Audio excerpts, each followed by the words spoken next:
This episode is brought to you by DistroKid. Hey, have you heard? I'm going back to Las Vegas and the Punk Rock Museum to give guided tours. This happens to coincide with the When We Were Young Festival. I'll be there over the course of 4 days, October 16th, 17th, 18th, and 19th. 2 tours a day, one at 1:30 p.m. and one at 4:30 p.m. These tours will sell out. Space is limited, so grab your tickets now at thepunkrockmuseum.com. I got stories for days, and I can't wait to share them with you. So don't miss your chance to walk the halls of the museum and share punk rock memories with me.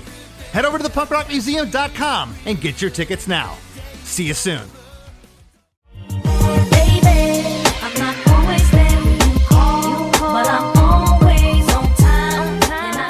Hey everybody, Chris Fafalius here, ready to take you back in time for another Throwback Thursday episode. This week, we're throwing it back to September 12th of 2022, when Travis Shettel sat in to discuss the writing and recording of Piebald's fan-favorite 2002 song, American Hearts. This song is the third track on Piebald's absolutely perfect album, We Are the Only Friends We Have, which was released on February 19th, 2002. To get you ready for this episode, this is what was going on around the time of its release. On February 3rd, the Patriots beat the St. Louis Rams in Super Bowl 36.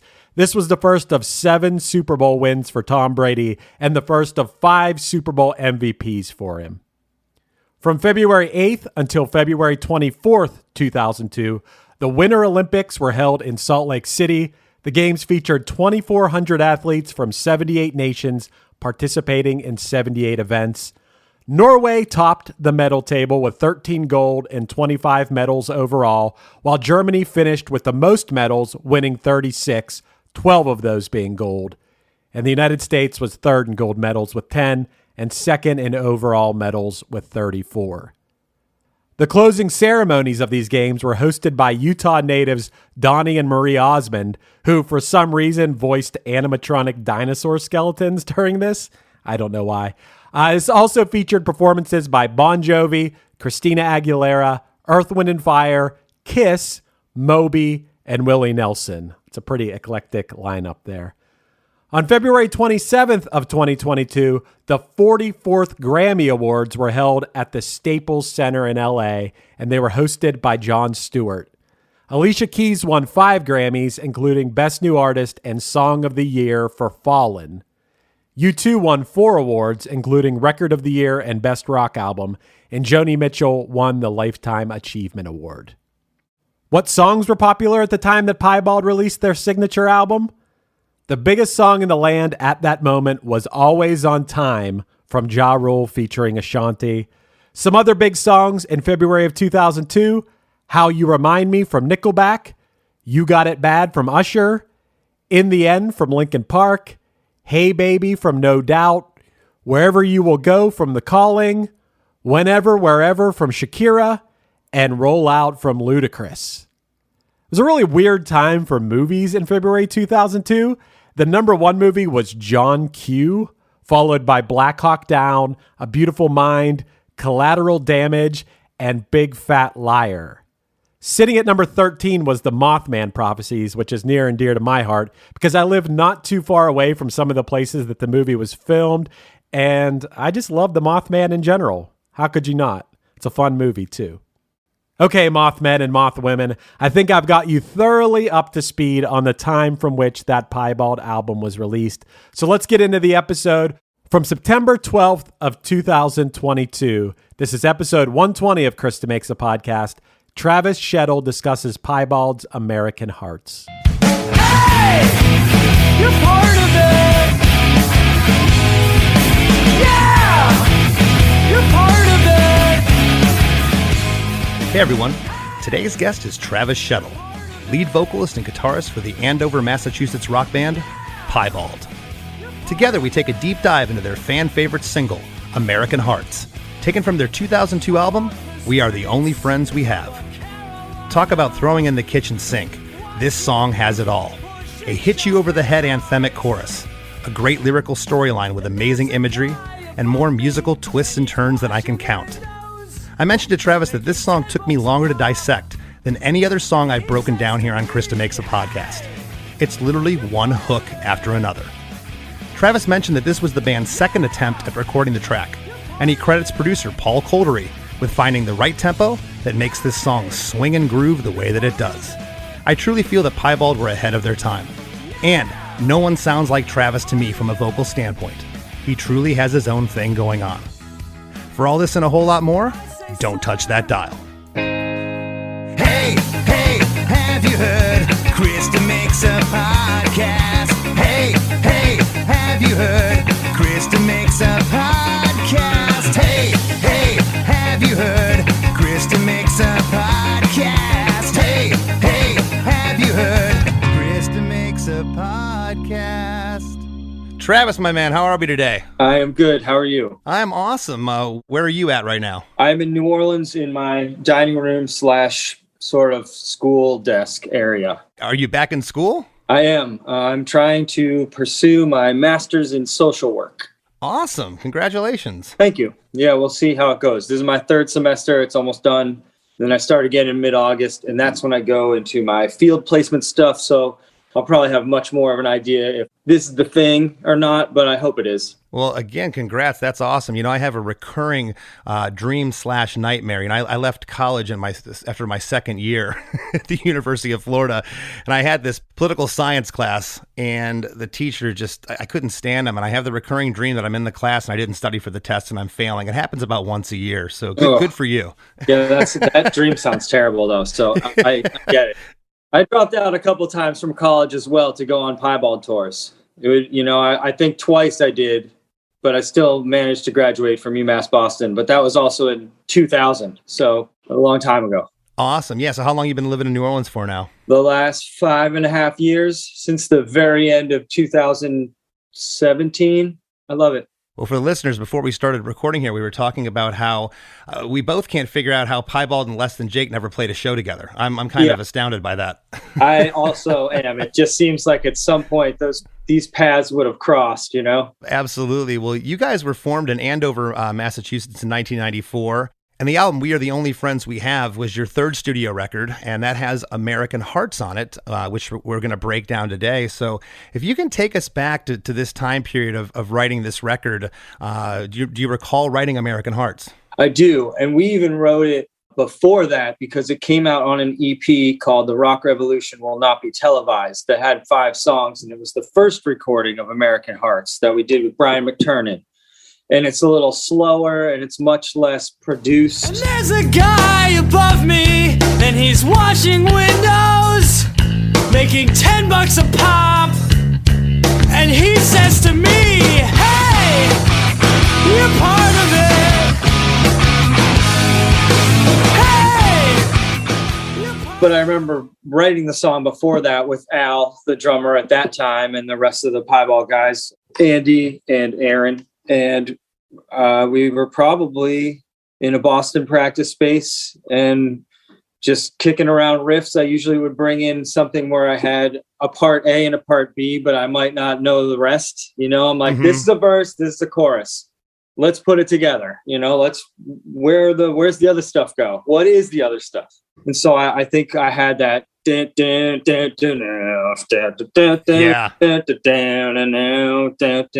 And then I think we just played that and maybe stopped, and Andy and Al kept going or something. And that just formed, I don't know. That's kind of my vague memory of how that song in particular sort of came into being in the riff area. Well, the record, We Are the Only Friends We Have, was released on February 19th of 2002 on Big Wheel Recreation. Did the label want you to re-record it? Is it something you wanted to re-record? Was it because you saw the fan reaction to it when you played it live? What was the reason? Yeah, I think it was a little bit of both. We knew it was a good, catchy song. I think Rama, I remember, he was like, you guys should really re-record this. It's, it can be made different and better. You could get something out of it, and I think we went for that with Paul Coldery. Even on the whole album, it sounds much more produced and well constructed than our previous records. Even if we love those as well, you can hear that there's a change. Something's going on. We've added to it. Right, and we'll talk about Paul Coldery a little bit more as we get into the episode. He's produced the Mighty Mighty Boss Tones, Lemonheads, Radiohead, Belly, Warren Zevon, Morphine, etc. Talked about him with Dickie and Joe from the Boss Tones. Of course, he did Let's Face It, and Yep. I think he's brilliant. Of course, he works a lot of times in conjunction with Sean Slade, but this was just Paul. Was there an option to work with him and Sean? No, that option came up on the next record we made, All Ears, All Eyes, All the Time. It was both of them together. We worked with both. Sean even played some sax on it, I think, if I remember correctly. So, yeah, Sean was there for sure. Well, I always do intros at the top of this show, and I always say, today's guest is Travis Shettel from the punk rock band or the metal band or whatever I say. I don't even know how to describe you guys. Yeah, no, I don't know what it is either. I mean, we're a rock punk band, more like the rock comes first, the punk part's second. But I feel like I don't know what it is exactly either. But I think that's probably in the long haul a good thing because you can't quite describe it. But I guess you have to compare us to who we played shows with, right? Like Hot Rod Circuit, Newfound Glory, Glassjaw, The Format. It's like a melange of all of these alternative musics at the time, right? That all kind of came out of like punk. Right. Were you guys friends with Cave-In, also a Boston band? Yeah, absolutely. We played Cave-In's first show. Okay. Because I hear that too. I hear amalgamation of all the things that you just talked about, but I think that's what's great about your band. And, your name it keeps coming up to this day. People always talk about you. And I'm wondering, again, I say this, I feel you guys were vastly underrated. Not underrated in terms of, they could have sold more records, this or that or whatever, but just everybody I talk to, it's like they just go crazy for your band. And getting back to describing you, it's like I hear punk, I hear some pop, I hear post-hardcore, I hear progressive, almost metal elements in the music. It's really all over the place, but it's cohesive at the same time. Well, thanks. I mean, that is kind of I think I always aim to be like, well, we have to make something that you haven't heard, because if you already heard it, what's the point, right? Like, so you gotta, I don't know, take the steps to the left or the right or fall down the hole and be like, we got to do something different somewhere, or you're going to, I don't know, I would go bored crazy playing something that was just A, B, A, B, A, B, straightforward all the time. I want to think and move and explore music and push it. And we can make our own rules with it. That's what's exciting. You can do anything you want. It's a beautiful, free molding clay to just mess with and push around and sure. And you can also be like, well, that's too much. I don't like that. Take a step back, pull it out. I mean, there's music's beautiful and wildly creative. And I always wanted Piebald, and I think the rest of the guys do too, to make something that, yes, it's catchy and there's a song in there, but you're not just given something straightforward. It's hopefully a unique song experience. Well, you guys are definitely unique. I don't know of another band that sounds like you. It's awesome. This particular track, about the first minute of it, I'm like, okay, this is relatively straightforward. And then from there, it just goes off the rails. This song has so many parts, so many changes, so many little dynamics within the track that it took me, this is probably one of the longest songs ever for me to comb through and get notes with in the 2 years of doing this podcast. That's interesting to me, because I sort of see it as like, it's almost one really long part. Yeah. Like there's not that much differentiation with it. And yeah, it's just, I mean, maybe there's like kind of like a vocal breakdown to parts, like where you can separate them, I think. But well, I'm sure we're going to get into that. Oh yeah. Well, and this song has inspired me, as a lot of songs I've went through the last 2 years. This podcast has made me fall back in love with the art of songwriting. And when I was going through this song, I'm going, man, I have to think in terms when I want to write a song like this, where the first verse doesn't sound anything like the second verse and all these elements come in. It's just so cool. I think clearly we either knew unconsciously or subconsciously or whatever that the that's the theme that you get, that's gonna ride, that's gonna give you, that's your galloping horse of the song, right? It's like the meat and potato part. It's your heartbeat. Yeah, I think you just know that. And I remember actually going in to record that song the second time. We spent a long time figuring out the tempo to make it feel perfect. Like we play parts separately, and Paul would I remember doing this in the studio. It was all about getting this like the groove, the perfect groove. And it's faster than the original, which I think is to its benefit. I think the second version with Paul is just a lot more, we were better at playing it.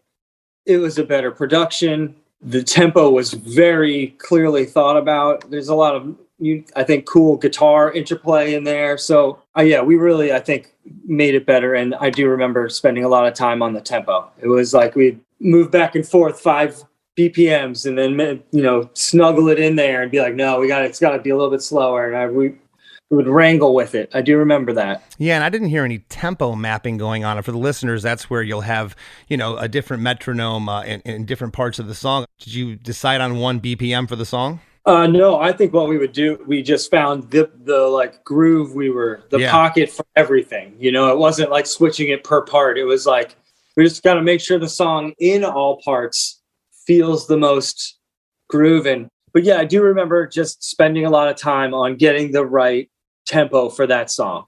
Well, you hit it out of the park. I probably wrote groove down in my notes about 10 times here. There's just such a feel here. It just makes you feel so good. I think you guys hit it out of the park. The original version, do you recall the arrangement being differently or any lyrics being different? No, I believe the arrangement and the lyrics were exactly the same. I could be wrong, but I'm pretty sure they were exactly the same. It was more, definitely tempo was the issue. The first version is kind of sluggish. It's a little like, I guess if it's the first time you hear it and if the first time you create it, that's the version. But looking back on it now, it's one of the only songs we've done twice and released.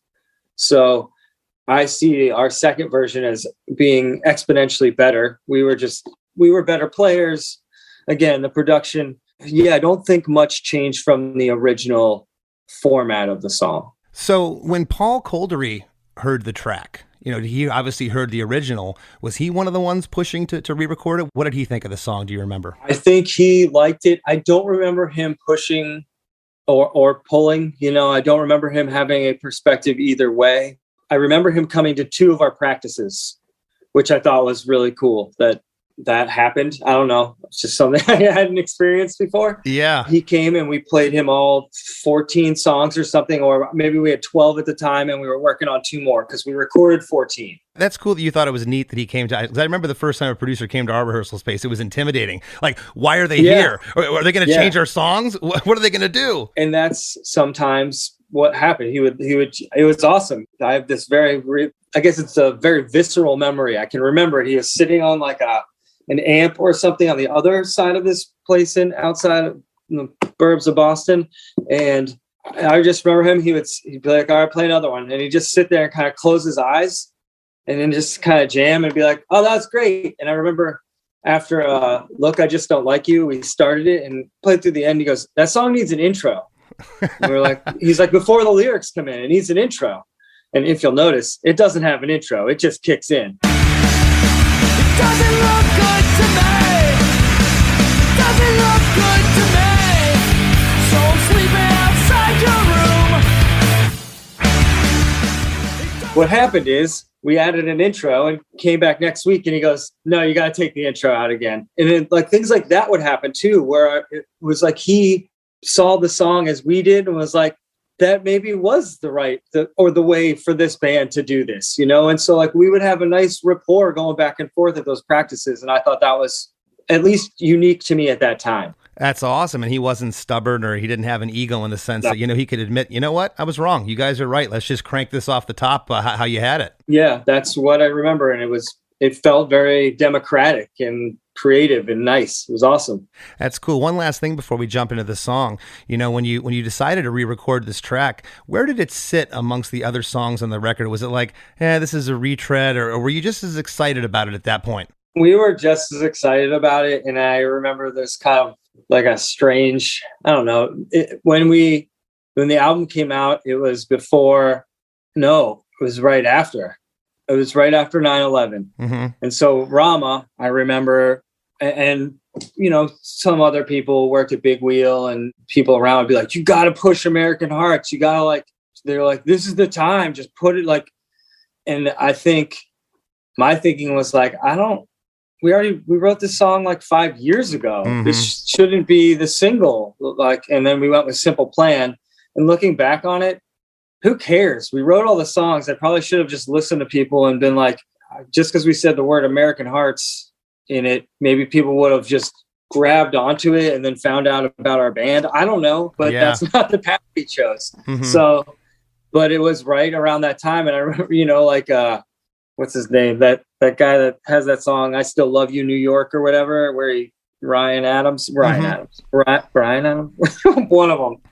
But I remember like that song he filmed, you know, a couple weeks before the Twin Towers went down, and it became this huge song. So it almost felt like a little bit abusive to the event that happened to me. And that's why I didn't want to do it. Like I would be profiting from the disaster somehow. And I don't know. I guess that's where I got caught in the mental trap. But looking back on it, would that have changed our trajectory? It's entirely possible. Yeah, it's hard to look back and try to figure, you know, you were 20 years younger, you know, we think differently, you know, you grow up and things change. But we'll hop into the song right now. The song is 3 minutes and 10 seconds. It's just a kick snare real quick right off the top, and we're into chorus 1. Hey, you're part of it. Yeah, you're part of it. You're part of it. Yeah, you're part of it. Hey, you're part of it. Yeah, you're part of it. Hey, you're part of it. Yeah, you're part of it. Right off the top. So what's going on there? Well, first hitting you with the chorus and I guess the theme too. But what's going on there is that's the guy washing windows yelling at me. And he's saying, hey, like, yeah, you're a part of all of the problems. You know, he's like, you're a part of it. You know, he's kind of blaming me for life, right? Which is almost justifiable, you know, but hearing it is weird, but that's where it's coming from. It's somebody yelling at me. Yeah, I kind of got that from the lyric, but you could also take it like, hey, you're part of it. Like, you're part of this movement, or you're part of this thing. And as a listener and an audience, I could just see the fists in the air. Hey, you're part of it. And just everyone just, you know, gathering together from that lyric. Yeah, it's almost a blaming thing. It's funny. Someone else thought that the words had been like painted wrong on this side of this building, which is also shocking that exists, where it says, hey, you're part of it. But he thought it was your part of it, as in like your section of it, like your. Oh, wow. You know, so I was like, oh, that's interesting too. Like, I never thought about it like that, because that's not how I was thinking. This is somebody yelling at me, you know, that, hey, you're part of it is somebody yelling at me for my quality of life versus their quality of life. Yeah. You know, and I'm listening to it with the conjunction here of you are part of it. You know, I'm seeing it written, but I could see how he would just think, or someone would think it's just your. Yeah. Your part of your whatever. Yeah, that was interesting when someone said that to me, because I'd never thought about it like that. Right. Well, and I think this chorus is perfect. I think it's perfect off the top, and I love the simplicity of it. I love that it doesn't go anywhere else in the other choruses, because it doesn't need to. You know, I just think it just hits you over the head like a hammer in a great way. The chorus is 16 bars. The stereo guitars are doing these killer diminished chords, that chug you're talking about. It's locked tight with an awesome bass and drum groove. Also sounds like there's another guitar maybe doing octaves at the top. Do you recall? I don't, but that sounds like something we would have done. Yeah, it's just so heavy. And you know, 20 years later, this song just sounds so killer. Was this recorded to Pro Tools? Yeah. But we did the drums to tape. So we were in Q Division, which is in Somerville. And let's see, I want to say we did a long weekend of being in the big room to get the drums on tape. And then we put the tape into Pro Tools and built everything on top of that. Gotcha. Well, there's a tambourine here that's really making this part swing with this eighth note pattern that it's playing. And would you recall if that was on the original recording? No, the original recordings was pretty much no bells and whistles. That whole EP was kind of like 2 guitars, bass, drums, a vocal, maybe 2. I remember there was a acoustic guitar somewhere on there, but like there was sparse extras, but there was a lot going on at that time recording. I remember our original drummer, his father died while we were recording with Brian McTurnan, and we kind of like had to like rush and finish up to go to the funeral. It was very recording the Rock Revolution, where we first recorded American Hearts. We didn't have a lot of time, and then it got cut shorter. So it was, I think maybe all the extra things just got forgotten about, and, you know,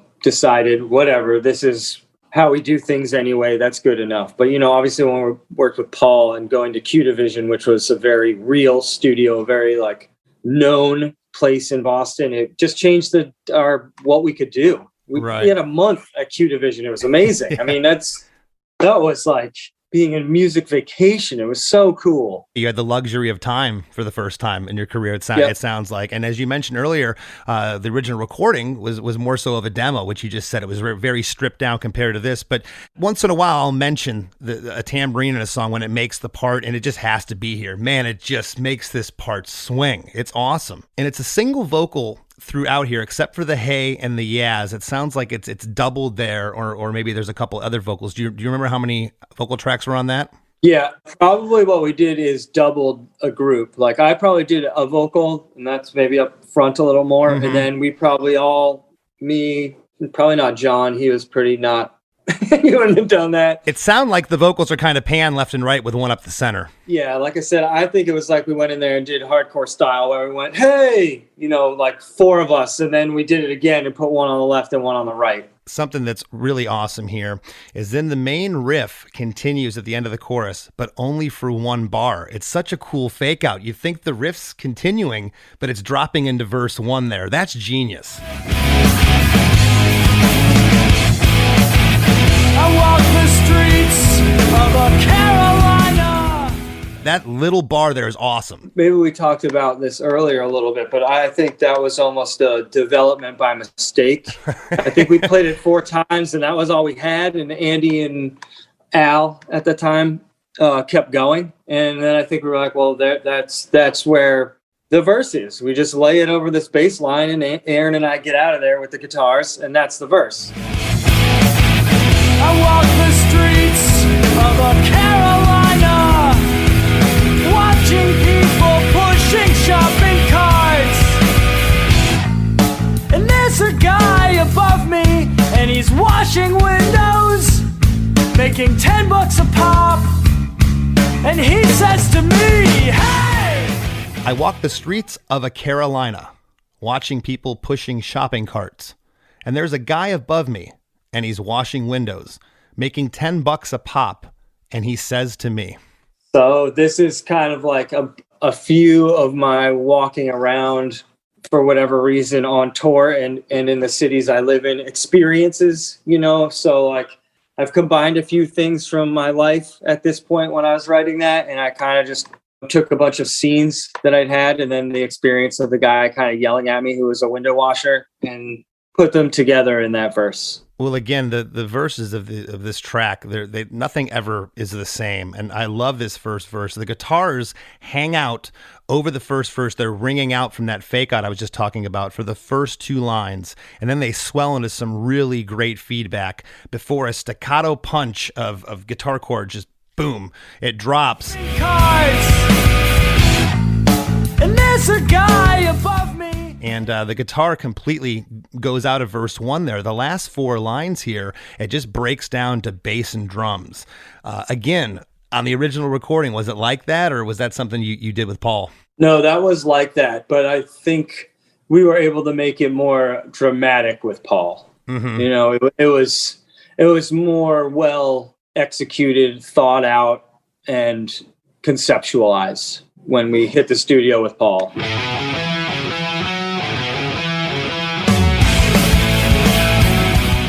Hey everybody, don't go anywhere. We got lots more with Travis Shettel from Piebald after a few words from our sponsors. Looking to elevate your music career? DistroKid is a digital music distribution service that enables musicians to distribute their music to online stores and streaming platforms such as Spotify, Apple Music, YouTube Music, Amazon, Tidal, and many more. DistroKid collects earnings and payments, sending them to you, the artist. With DistroKid, artists unlock a world of possibilities. From easily paying collaborators with splits, to securing your music with DistroLock, DistroKid covers all bases. Plus, you can promote your releases with Hyperfollow and create eye-catching visuals with a Spotify Canvas generator, all for free. But that's not all. Introducing the DistroKid app, now available on iOS and Android. Artists can manage their releases, view streaming stats, and withdraw earnings, all from the palm of their hand. And for those looking to perfect their sound, check out Mixia. With its simple interface and customizable mastering options, artists can make their music sound polished and professional within minutes. And don't forget about Instant Share, DistroKid's newest feature. Share large files securely with collaborators, producers, and more, ensuring your music streams at the highest quality.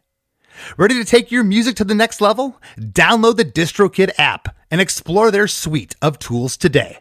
Plus, listeners can enjoy 30% off their first year by visiting distrokid.com/VIP/DeMakes. That's distrokid.com/VIP/DeMakes. When you think about businesses that are selling through the roof, like Skims or Allbirds, sure, you think about a great product, a cool brand, and great marketing. But an often overlooked secret is actually the businesses behind the business, making selling and for shoppers buying simple. For millions of businesses, that business is Shopify. It's home of ShopPay, the #1 checkout in the world. You can use it to boost conversions up to 50%, meaning way less carts going abandoned and way more sales going through to checkout. Upgrade your business and get the same checkout Allbirds uses. Sign up for your $1 per month trial period at shopify.com/income, all lowercase. Go to shopify.com/income to upgrade your selling today. Shopify.com/income. When it comes to what your family eats and drinks, you know your choices matter. You're the expert because you know what fits your life. And getting it right starts with good information. That's why America's beverage companies are sharing more information about our ingredients at goodtoknowfacts.org. No spin, no judgments, just the facts straight from the experts for more than 140 beverage ingredients. Visit goodtoknowfacts.org. When did making plans get this complicated? It's time to streamline with WhatsApp, the secure messaging app that brings the whole group together. Use polls to settle dinner plans. Send event invites and pin messages so no one forgets Mom's 60th. And never miss a meme or milestone. All protected with end-to-end encryption. It's time for WhatsApp. Message privately with everyone. Learn more at whatsapp.com. Doug. Limu and I always tell you to customize your car insurance and save hundreds with Liberty Mutual. But now, we want you to feel it. Cue the emu music, Limu. Save yourself money today. Increase your wealth. Customize and save, we say. That may have been too much feeling. Only pay for what you need at libertymutual.com. Liberty, liberty, liberty, liberty. Savings vary. Underwritten by Liberty Mutual Insurance Company and affiliates. Excludes Massachusetts. Tito's Handmade Vodka is America's favorite vodka for a reason. From the first legal distillery in Texas, Tito's is 6 times distilled till it's just right. And naturally gluten-free, making it a high-quality spirit that mixes with just about anything. From the smoothest martinis to the best Bloody Marys. Tito's is known for giving back, teaming up with nonprofits to serve its communities and do good for dogs. Make your next cocktail with Tito's. Distilled and bottled by 5th Generation Inc., Austin, Texas. 40% alcohol by volume. Savor responsibly. Hey everyone, Chris DeMakes here, and I've got some exciting news. Chris DeMakes a Podcast is now on Patreon. Your support is what keeps this show going, allowing us to bring you deep dives into amazing songs from incredible artists every week. When you join our Patreon at chrisdemakes.com, you'll get instant access to hundreds of episodes of The After Party, our weekly bonus show where producer Chris Fafalius and I talk music history, trivia, tour stories, classic albums, and whatever else comes to mind. Plus, you'll get early ad-free episodes of Chris DeMakes a Podcast, unedited video versions of each episode, And, of course, a brand new episode of The After Party every single week. If our show brings you a little joy, help us keep it going strong for just a couple bucks a month at ChrisDeMakes.com. Not ready to commit? No problem. You can sign up for a free membership while you decide. Thanks so much, everyone, and I hope to see you all at the after party.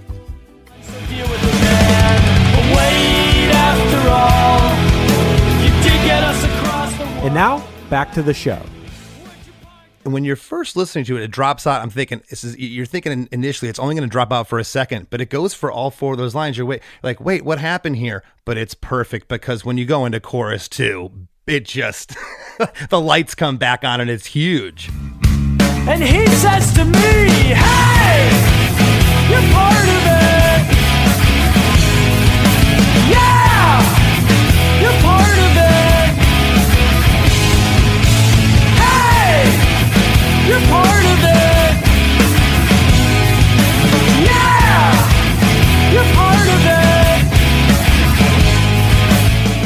it. Don't bore us. Get to the chorus. There you go. I think here it's like we knew again. That's the dan dan dan and the hey. That's clearly the. I don't know. Come on, everybody. We're singing this together, even though, as I described, it's sort of like an I'm yelling at you meaning. That's where it comes from. But it's, I think, fun for people to, I don't know, to get into. It's a like you can be into it. It's easy to feel the groove of that song. Yeah, and that groove you're talking about, it was very reminiscent of what was going on in the pop punk of the late 90s, early 2000s. You would hear that groove, but it wasn't executed how you guys did. If you guys would have just kept this song as a very simple, straight up pop punk song with that, it kind of would have maybe got lumped in with a lot of stuff that was going on. But what you did with the riff, the groove, and the moving parts around it is what sets this song apart from everything else that was going on back in that era. Well, thanks. Like I said before, I mean, we still do, I guess, but you're trying to make something you haven't heard. Maybe it sounds you've heard, but like you want the song to go on adventures. Like I need some left-hand turns here sometimes in my own creativity to keep exploring, Sure. I don't know. Well, what I love about it, you get the chorus right off the top, but then chorus 2, it's only 44 seconds in the song and you're already back there. The lyric is exactly the same at the top. And I want to ask you now, did Paul or anybody in the band or yourself at this point, were you thinking maybe there should be a little more lyrical content, or was the chorus always the chorus as it was? I don't remember any discussion about making the chorus more developed. If it happened, I don't remember that ever happening. So I think Paul we clearly thought it was good enough because we had already done it once and we'd been playing it for a couple years. But I don't remember Paul ever discussing that with us to be like, well, you should work on this, develop this, give this more something. I don't remember that ever happening. Well, that's what I had said earlier. I love how it hits you over the head. I don't think it needs to be anything else there. I think it's perfect the way that it works. And chorus 2 is the same groove as the top. Tambourines there again, just shaking, making this thing move. Halfway through this chorus, though, there's a da da da da da da. It's a tom build-up.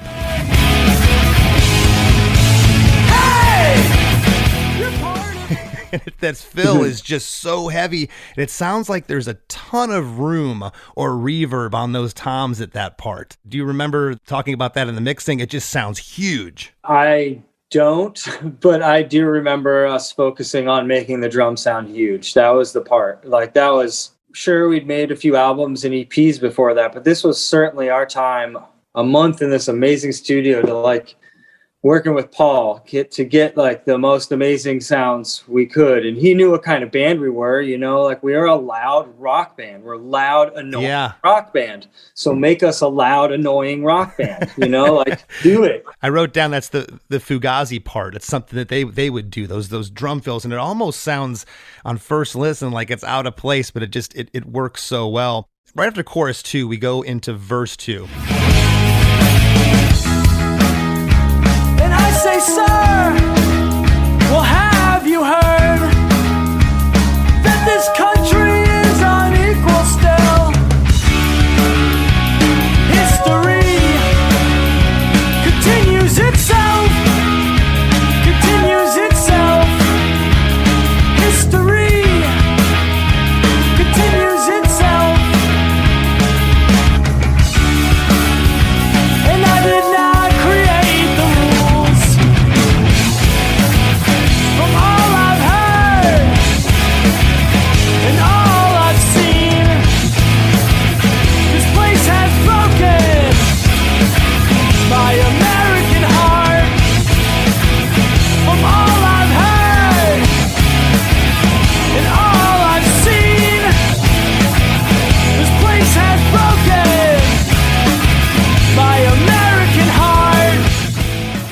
Travis, this whole thing to me is a double verse. And I'll read the lyrics here.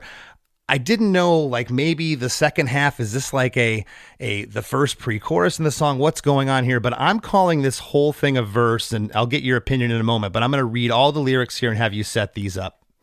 And I say, sir, well, have you heard that this country is unequal still? History continues itself. History continues itself, and I did not create the rules. From all I've heard and all I've seen, this place has broken my American heart. From all I've heard and all I've seen, this place has broken my American heart. Is that all verse 2? No, I see the second part of those lyrics in what I would call the bridge. Okay. We'll go with that, but I was calling the next part a bridge instrumental, and then the instrumental part after that I was calling a musical interlude. Right, a musical interlude. Yeah, I didn't even know we were capable of those. But we can agree to disagree here. So you're thinking the second half of this is a bridge, but it doesn't stand out to me as like really going somewhere else. Again, to your point earlier, it's all kind of in the same world, this second thing that I'm calling a verse, but not in the same world. When I go through the musical parts here, it's so all over the place and so cool. Thank you. And yeah, it's in my brain, I see those as two different, because the first one has the first part, you know. So I guess you're saying up to the part where it says, and I did not create the rules. That'd be verse 2. And then from all I've heard out, that's the bridge. Okay. Yeah. And there is a split there, but I want to get into my notes here and then we'll discuss. Yeah, absolutely. Again, the guitars don't hang over this time like they did going into verse 1. The drums are playing the same or almost similar pattern as verse 1, but that's about it. Everything else here is completely different. The stereo guitars are really clean here with a slightly high-end overdrive.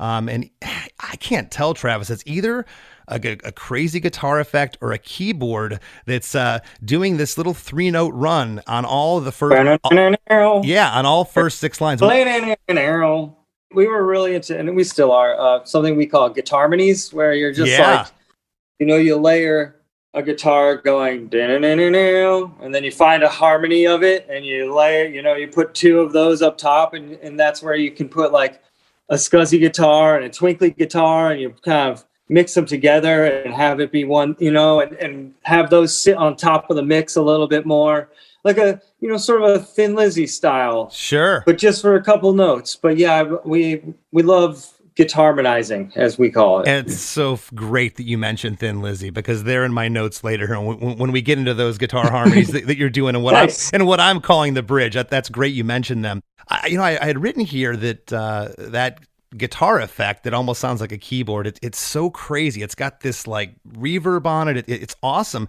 It's almost jarringly loud, but it works perfectly. Do you recall in the mixing stages saying, wow, that's a little up front, or did everybody like it? I think we all liked it, because I don't remember that. But now that you're saying that they're like that, you hear a keyboard sound in there probably was also a keyboard sound in there, because I'm sure we did what I said about almost like stacking guitars, but we messed with keyboards on that record a lot. So it is not out of the question that we would have put a something on top, you know, like I could see us layering a keyboard of just that line, and then Paul being like, let's mix that really loud. Yeah, it's great. And it's so different. Again, I can't think of another band that had an effect or a sound like that comes in, especially, again, the first up through the second chorus. It's like, I don't want to say it's straightforward, but like, here's the song. Then you get into verse 2 and it just goes off the rails. That sound comes, you're like, what is this? It's a completely different musical palette at that point. It's really, really cool. Thanks. Yeah, I mean, that's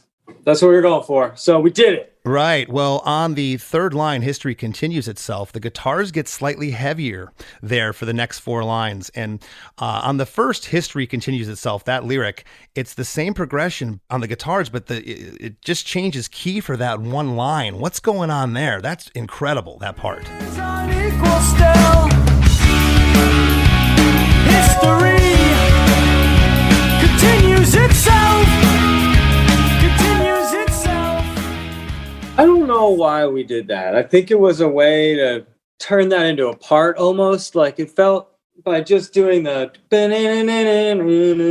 wish I had the guitar. Hold on. Nice. He's getting the guitar, folks. This is great. This is when things get serious around here, Travis, when the artist grabs a guitar. Now we're in high gear.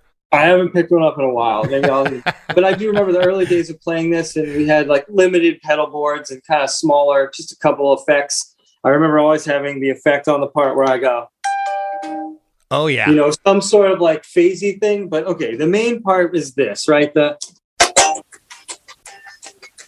Right. So I was like, that's not enough of a part to me. Mm-hmm. That's a cool riff. That's not a part. But like, okay.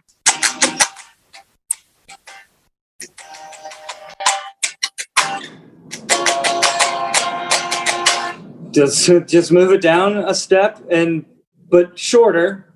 So you build weird tension and you're not quite sure why. But I think when you do things like that in music, you kind of evoke an emotion, even if it's a confusing one. And I like that. So I tend to do that frequently. Yeah, it's another part of this song that to me is almost jarring in a sense, but it's so great, especially when it comes back. It comes back up a whole step. It's awesome. Yeah. And then I think that also allowed us to build into the next part, because you can do, and you're on B, which is a great note to go into. Mm-hmm. Yeah. And I did not create the rules from all I've heard. Yeah, I think it was, anyway, moving that down a whole step and then coming back up was kind of a way to do multiple things. Make it more of a part on its own, make it a little bit weird like we do, where you're like, well, why did they only go down to that twice? And then come back up to the other one. That's what I love about it. And it doesn't happen again in the rest of the song. That's what's genius about that. It's so good. Thanks. Yeah, I mean, it was like, this is still another verse, and you can kind of see why, but it's a different verse. Yeah. So yeah, and I don't know, we don't even do that very often. Where, you know, it was I guess just a lucky creation that we had. I'm going to try to steal a page out of your playbook with that one, because I love that. I've never done that in a song, and it is so great. I just was thinking about that all this morning, of that part I couldn't wait to talk to you about. I'm like, what is going on there? And who came up with that? Good for you guys. The next part is what, Travis, what you're calling the bridge. And this is the second half of what I thought was a double verse, but we'll go with bridge here. From all I've heard and all I've seen, this place has broken my American heart.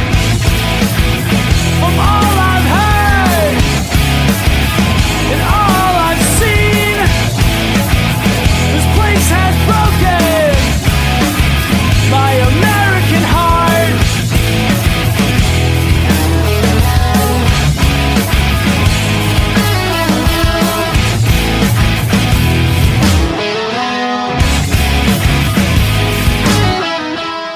Stereo guitars get big again. The chords are similar to the choruses, but they're changed up just enough to give it its own identity with the stops that are happening there.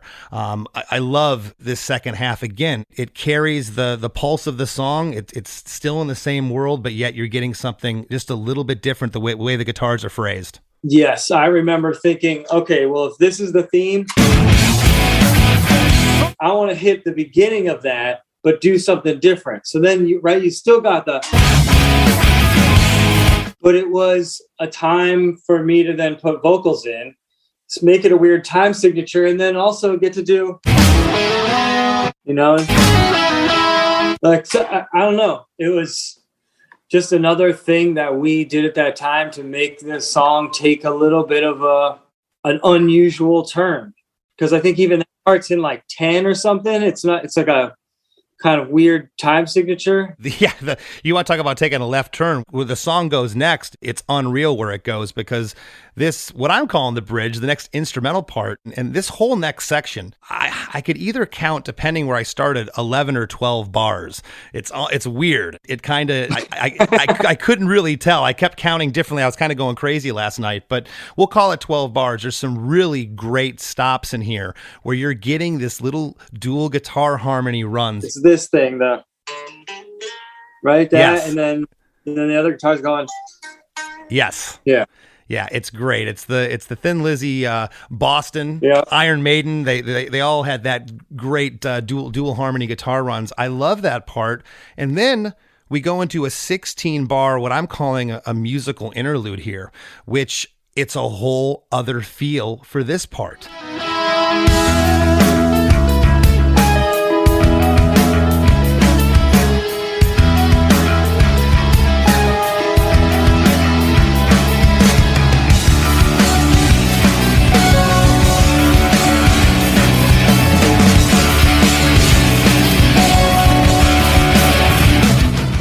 There's a great little guitar part that's noodling away, kind of panned off to the right, as those guitar keyboard sounds are back in this section. They come back there.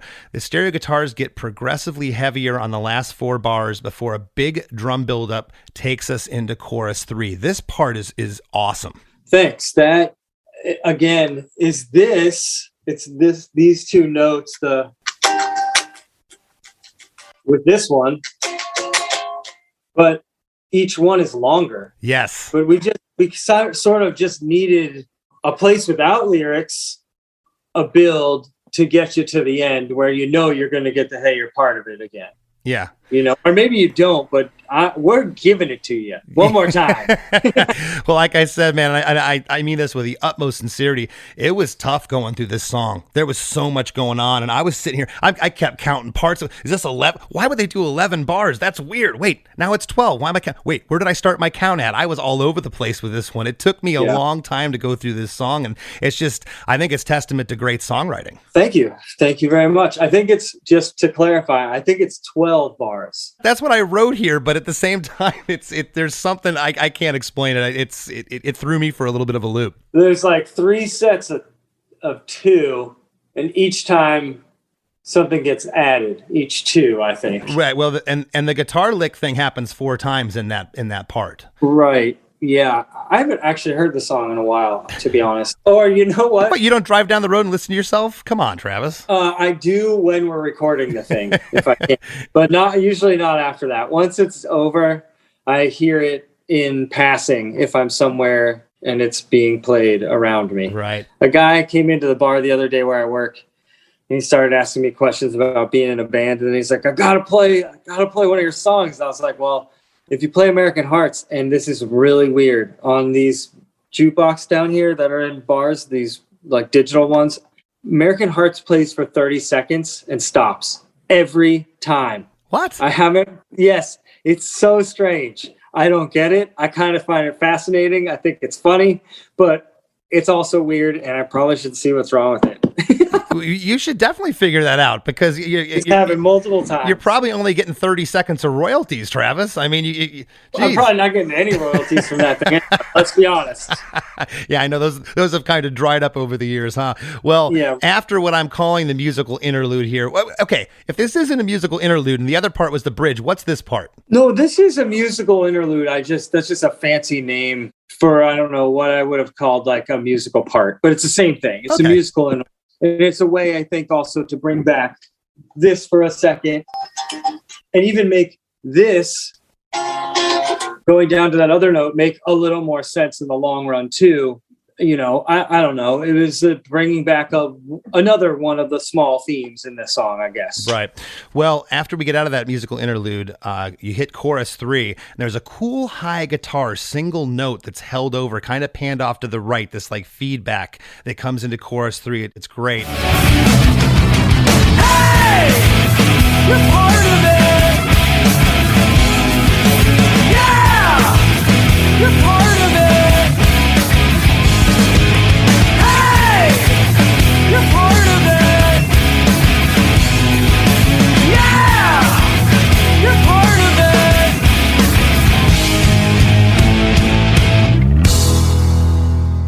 The lyrics are the same as the other 2 choruses. Halfway through this chorus, you get another great new drum fill. And at the end of the song, it's only 1 chorus. It's not doubled here. The last few seconds are the same pattern drum fill as halfway through chorus 2, that dun dun dun dun dun dun. And then the song ends with a cymbal crash, 1 bass note, and a low E piano note. panned off to the right. That is piano, right? Yeah, I was so gung-ho. I wanted to try to end American Heart's Starting Long Nights, but everyone was like, it's too fast. It's like, so we had to put a note at the end. I was like, can it be a piano note at least? So it's the arrival of the next song. We'll never play it that way live, but so that's what we did. There's something about a piano note at the end of a song. It's like, I don't know, it signals, it's the final ending. It's like the finality. It's like, this is over. I don't know why. And that's the vibe I got from this. It's great. Piano is official sounding. Yes. Now it's really, after all that's gone on, to strip it down to just the bass note and a cymbal crash and the piano, it's just so simplistic, but it's awesome. So last thing before we wrap up here, when you heard the mix back for the first time, what were your thoughts? That we'd never sounded so good. This whole record, I mean, when we listened back at the end, I was like, how did we make this? This is good. This album's good. We made something cool. Like, I'm really proud of this. Like, this is going to be a pleasure to show people what we just made. You should be proud of it, because 20 years later, it still sounds like a truck coming at you. I mean, I cranked this up in my car yesterday. That's my litmus test. I always like to crank up the song I'm going to talk about the next day, and it just sounds massive. It sounds great. Awesome. Well, thank you. I know we hope one of these days we'll do like a re-release of our records on vinyl, all of the Big Wheel catalog. And then also I've heard through the grapevine that our stuff doesn't sound that great in the digital realm. So maybe getting that somehow remastered, but we have a lot of digging to do to find all this stuff. Mm-hmm. But I would like to, as a life goal and a band goal, try to work that out in the next couple of years. So hopefully we can do that. Heck yeah. Before we break here, is there anything you'd like to leave the listeners with? What's going on with Piebald? And you got tour dates coming up, new music? Not new music yet, but we are definitely working on new songs, but nothing officially created except for demos, which I'm happy with, but we got to make more of them. I do want to plug 2 Week Notice podcast and Dana, who made this possible. And I know he works hard on that podcast and loves it very much. So I'm going to plug that. And then Piebald has a show at the Fest in October in Gainesville. Yes. We have 2 of them, actually, I'm going to say. And then I know that's going to be really fun, first of all. And that's where my band's from, Less Than Jake. I did know you guys were from Florida. I did not know it was Gainesville, though. Oh, yeah. Yep. That's our home. What was the venue down there that we were playing in the late 90s? I remember playing there with Jay June. Probably the Hardback? Yep. That was it. Yeah. I fell in the fountain once. Yes. Hardback outside. It was terrible. I remember that spot. Damn. The good old days. Well, when we hang up here, I'm going to talk to my band and tell them that, listen, before this is all said and done, we have to do at least one show with Piebald, damn it. All right? Let's make this happen. Yes, absolutely. We're long overdue. That's for sure. Absolutely. Well, Travis, thank you so much for sitting in with us today. I appreciate it. Yep. You are very welcome. Thanks for having me. Long nights, hard times, everything that makes you feel tired. That's why I gotta get away. Hey everybody, I hope you enjoyed that conversation with Travis Shettel, but don't go anywhere. We got lots more Chris DeMakes a Podcast after a few words from our sponsors. At Blinds.com, it's not just about window treatments. It's about you, your style, your space, your way. Whether you DIY or want the pros to handle it all, you'll have the confidence of knowing it's done right. From free expert design help to our 100% satisfaction guarantee, everything we do is made to fit your life and your windows. Because at Blinds.com, the only thing we treat better than windows is you. Visit Blinds.com now for up to 50% off site-wide, plus a professional measure at no cost. Rules and restrictions apply. Hey everybody, it's Chris DeMakes a Podcast producer. Chris Fafalius here, once again to share a little clip from an episode of The After Party. The After Party is our weekly podcast that we release to members of our supporting cast. If you're interested in joining our supporting cast, just head over to chrisdemakes.com. For a few bucks a month, you'll get a bonus episode each week, a giant back catalog of episodes of The After Party, and you will allow us to continue making Chris DeMakes a Podcast. This clip is from our episode titled Iconic Synth Riffs of the 80s that we released back in January. Here we are talking about Joy Division's Love Will Tear Us Apart. crazy because it's catchy and upbeat, but at the same time, it sounds really somber. Yeah, it's got those goth qualities, you know. It does. As you said, the track came out in 1980. Ian Curtis was only 23 years old. The remaining members of the band went on to form New Order, which, you know, you got me thinking of another song, which was Blue Monday, released in 1983 from New Order, has another keyboard riff that's just amazing in that tune that wouldn't be the same song. But yeah, Joy Division, you kind of wonder where they would have went without Ian's suicide. Right. And I thought one more thing was interesting about this song, Chris, was that I guess Ian Curtis a lot of times did play the synth in the band. Or maybe just on the recordings or whatever. He didn't play guitar. That's my point here. So another founding member of Joy Division, Bernard Sumner, he switched from guitar and played the synth when they played this live. And Ian Curtis would play guitar, but only because someone showed him how to play a D major chord. And that's just the only thing he played throughout the entire song. Thought that was pretty interesting. Yeah, I've never heard that story. That's pretty cool. To hear the rest of our iconic synth riffs of the 80s episode, as well as a ton of other episodes, plus a new episode each week, head over to ChrisDeMakes.com and join our supporting cast. Your support allows us to continue making this show. So thanks, everybody. As we near the end of the show, here's a band you might not know. Welcome to this week's Band You Might Not Know. If you'd like your band to be considered for Chris DeMakes a Podcast, all you have to do is email your best song via MP3 only and a short bio to bandyoumighttnotknow@gmail.com. This week's featured artist is Breezy Supreme, a black alternative artist from the Washington, D.C., Maryland area. He recently started a pop-punk project with his newest record entitled Bad Decisions. Though he doesn't have a specific end goal, he aims to inspire and create space for other black alternative artists across the globe. Here's a snippet of the song, Palm Pilot.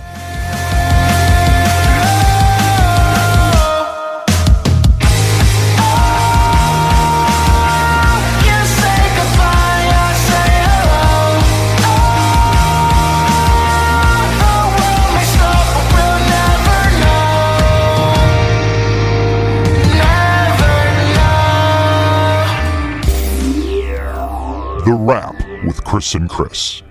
So, Chris, I know that myself and all of my friends were really excited about this episode because Piebald's been one of the most unique bands in our world of music. I personally first got into them back in 1999 because Punchline played a show with them and No Knife were touring, and we opened for them. Oh, cool. Back in the real early years of our band. We opened for them at Club Laga, and that's when me and my group of friends first kind of got into them. But then this album that American Hearts is from, We Are the Only Friends That We Have, that once that came out, it was like an instant classic amongst me and my friends. Yeah, you know, it's a travesty. I think so many more people should know about this band. They are just so cutting edge. I believe ahead of their time.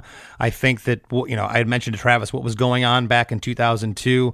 There's certainly elements here of what was happening in underground punk music and mainstream music, but yet they take it to a completely different place with all the textures and stuff that they do within the recording. It's great. And this song, and I thought maybe you might talk about this, but you didn't. And I don't know if this is really correct or not, but I consider this song an anthem.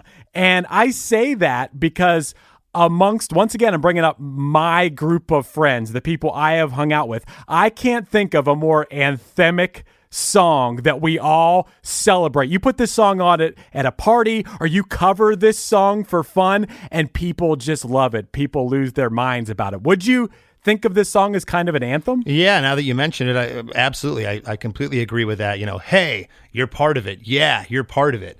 I mean, again, it's almost, as Travis is saying, it was looked at, I don't want to say he was saying this was a negative connotation, but like, you're part of the problem. You're part of what's going on. But it could also be looked at, hey, you're part of it. You're part of the solution. It's, you know, it's anthemic to me. Absolutely. You know, it was interesting hearing him talk about that because I always thought of it as, yeah, the verses had their own story, but I always thought of the chorus as being like, hey, you're part of it. You're part of this room full of people, for lack of a better way to put it. You're part of this world. You're part of this scene. And Chris, as testament to that, we just played a show with Piebald back in December in Lancaster, PA.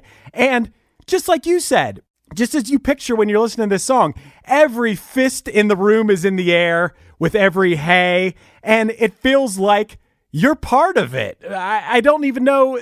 That's just all there is to it. You're part of this good feeling or something. Yeah, and I really want to go back now and listen to the demo. Not the demo, the original recording that Travis is referring to as a demo to hear, as he said, it was slower and there was some not as much production. It was really stripped down. I'm interested to hear it, but yeah, this is totally an anthemic song. I agree with Travis. It didn't need any other lyrics in that chorus. The chorus is what it is. It's supposed to be, and it's powerful. Yeah, I would have never thought. It makes sense now that he says it, and if you read the verses, I never thought of that as being like, hey, you're part of it. It being the problem. Uh-huh. I wouldn't have thought that. I would have thought, hey, you're part of it. You're part of the world. I would have taken a positive connotation away from that, but that's me just putting my own meaning into it, I guess. Well, that's what I drew from it. What he said, reading especially verse 1 about the guy, and he's washing windows, making $10 a pop, and he says to me,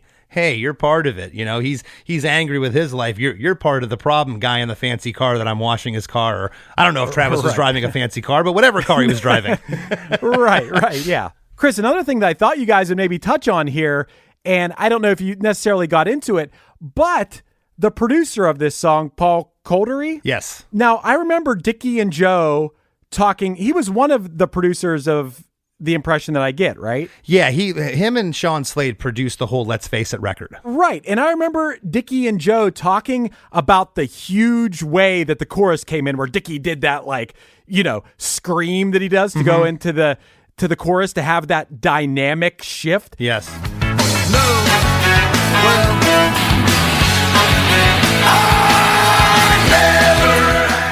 And then they compared it to the way Radiohead Creep comes in the chorus. You're so fucking special, but I'm a creep. And I almost felt a parallel with this song, how it goes from the down verses to that huge chorus. I kind of felt a similarity between Radiohead Creep and The Impression That I Get with American Hearts. Yeah, especially in verse 1 where the guitars completely drop out. It's just down to bass and drums for the last 4 lines before we get into chorus 2. It's awesome. There's such a dynamic there. And when that chorus 2 comes in, man, it just hits you like a ton of bricks. It hits you off the top pretty hard, but chorus 2 is where it really smacks you. Right. I feel like it once again comes back to that quiet, loud thing that people attribute a lot of times to the Pixies and Nirvana. This song has that quality as well. It just goes to show you that that's such a great formula. It works so well in this song. It works so well in Radiohead Creep. It works so well in Nirvana songs. You know, I think that there's definitely a parallel there. Yeah, and I really meant what I said to Travis. There's really no other band that sounds like them. I can hear elements of all the influences at the top that he mentioned. And I even mentioned Cave-In, another amazing Boston band. But for the most part, Piebald are their own thing. It's funny, before we started recording this rap, you said to me, hey, when I do the intro for this, how do I refer to Piebald? Do I call them punk rock? Do I call them post-hardcore? Do I call them, rock? I said, you might as well just go with rock, because I wouldn't know how else. There's so many influences that come in on this band. Nobody else sounds like Piebald, or Piebald doesn't sound like anyone else. I did like that you got into the discussion a little bit of guitarmonies, because there are guitarmonies in this song. There was the Thin Lizzy comparison. Yeah. That's just another band you could compare here. There's 50 different bands you could say that you could cite in when you're referencing Piebald. Yeah, and I love jarring guests' memories of certain things. As he came back, if you notice, Chris said, well, wait a second. Now that you mentioned it, there probably was a keyboard ghosting that guitar part, because what a unique sound. I'm like, when that comes in, I'm like, what is that? It's so different. It is mixed really loud in the mix, but it works. It's almost like how loud that noise, again, I'll reference Radiohead, how that, before the chorus, that guitar noise, it's mixed so loud, but it has to be. One other thing that I would like to note about Piebald, and Travis specifically, is as a vocalist, I don't think anyone sounds like him as a vocalist either. Mm-mm. He has such a unique vocal delivery, which, once again, music aside, it's just another reason why they're set so far apart. You know, back in the day, I remember Piebald being on tours. Yeah, he brought up Newfound. I remember there was a tour that was Newfound Glory, Saves a Day, Piebald.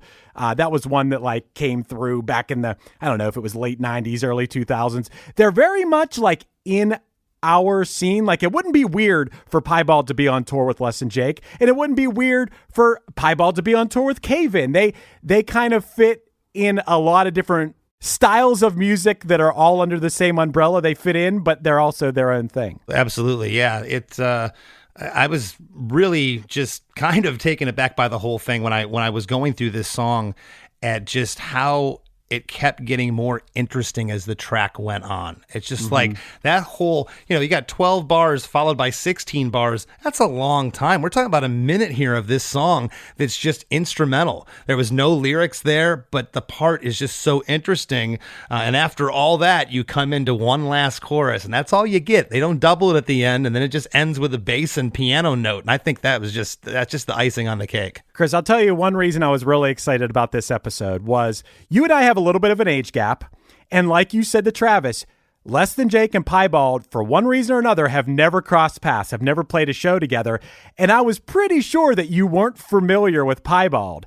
And I mean, I might be wrong about that. Did you know this song before we did this episode? No, I probably heard it back in the day. I'm certainly familiar with the band, but they're one of those bands that we never played with them. We never crossed paths. Right. But their legacy, to me, has been in the last 10 years. I keep hearing their name all the time. And how many times in our Facebook group have we heard, you need to get Piebald on, you need to get Piebald? A lot of people have been asking for them, and here we are. Right. I knew you would absolutely love this band. That's why I was excited. That was my point, is I was excited. Like this band, once again, among me and my group of friends, they're like a legendary band. Sure. But you and I have a little bit of an age gap to where you didn't come up listening to Piebald. They were peers of yours that you never crossed paths with, and I knew you would love this band. Right. And you know what else I love, Chris? Can you guess? Can you guess? What is that, Chris? What is that? Take a guess. Take a stab. Come on, please. You love the listeners of our podcast. I do love the listeners. I also love the ones that have joined our supporting cast. Tell everybody about that, Chris. Yeah, our supporting cast, if you head to ChrisDeMakes.com,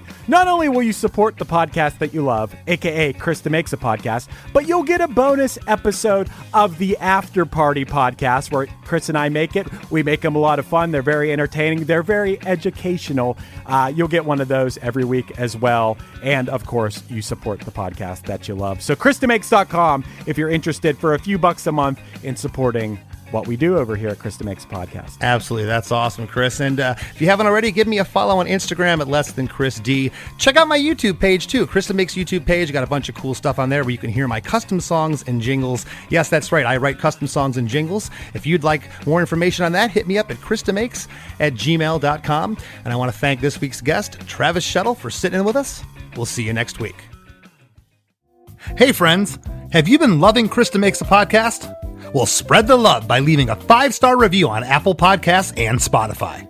Don't hesitate to share what you enjoy about the show in an actual written review on Apple Podcasts. Not only does it help more people discover us, but we often read reviews in the wrap segment of the show. It's a quick, cost-free way to support us and takes just a minute of your time. Your reviews mean the world to us and help us keep the podcast thriving. Thank you for being a listener, and thank you for being a friend. Ark Raiders, a multiplayer extraction adventure video game set in a lethal yet vibrant future Earth. As a raider scavenging the remnants of a derelict world, you settle into an underground settlement. Hoping to thrive, you jump on the chance to start over. But doing so means you must return to the surface, where Ark machines roam, and survivors' motives remain dangerously unclear. But if you're brave enough, who knows what you might find? Play the Server Slam Open Test from October 17th through 19th on PlayStation 5, Xbox Series X and S, and PC.